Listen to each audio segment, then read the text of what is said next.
Kweli tumehuzunishwa. Tunaomba Mungu aendelee kumpokea katika safari yake huko mbinguni. Tumsifu Yesu Kristo. Asante sana. Basi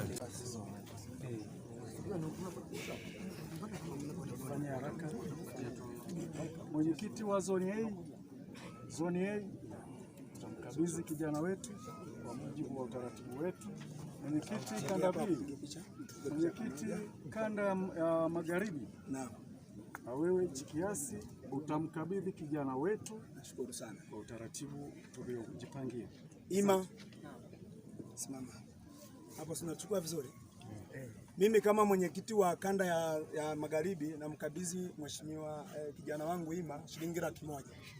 Shika ya kutoka kanda ya magharibi, kutoka kituo cha Senti, kutoka ofisi kuu ya bodaboda. Ndio. Mimi mwenyekiti wa zone A ningependa nifate utaratibu. Ni kwamba nitamkabidhi mwenyekiti wa kijiwe na kisha atamkabidhi kijana wake ambaye kuna kijiweni shilingi 100,000. Tayari tumeshaiona.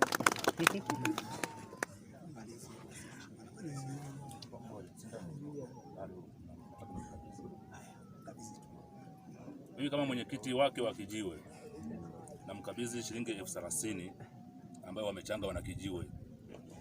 Asante sana. Wakati anazungumza mheshimiwa mwenyekiti, na mimi nazungumza kwa niaba ya kijiwe cha Senti. Kijiwe cha Senti baada ya kupatwa na tatizo la msiba la ndugu yetu Ima hapa, kijiwe cha Senti tumechanga shilingi 84,000. Tumenunua sanduku pamoja na sanda.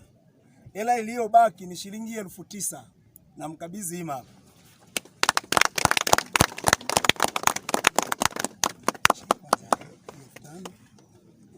Alafu pili, hii hapa 9,000. Alafu pili, kuna vijana marafiki wake na Ima pamoja na Jose wako hapo kijiweni petu, wamechanga shilingi 42,000 na sado 2 za mahindi. Mahindi yako wapi? Yalete huku viongozi. Tumechanga 42,000, matumizi 4,000. Zimebaki 30 ngapi jamani? 38. Hizi fedha ni tumewakabidhi wafiwa, kama watagawana Jose na Ima sisi hatupo, ila tunawakabidhi wafiwa vijana wetu. Sawa jamani? Hizi hapa 30,000. Nafikiri mimi wazo langu la mwisho kama mwenyekiti wangu wa zoni, napenda nizungumze jambo moja. Wakati tunamalizia nazungumza kama katibu wa kijiwe cha bodaboda Senti. Vijana wangu wote wa Senti, ninachokitafuta natafuta heshima na busara. Senti vijana ni kama hatuna adabu na heshima. Kuna baadhi pale bodaboda wana hekima kabisa, ukiangalia bodaboda wana hekima, lakini kuna vijana hekima hawana.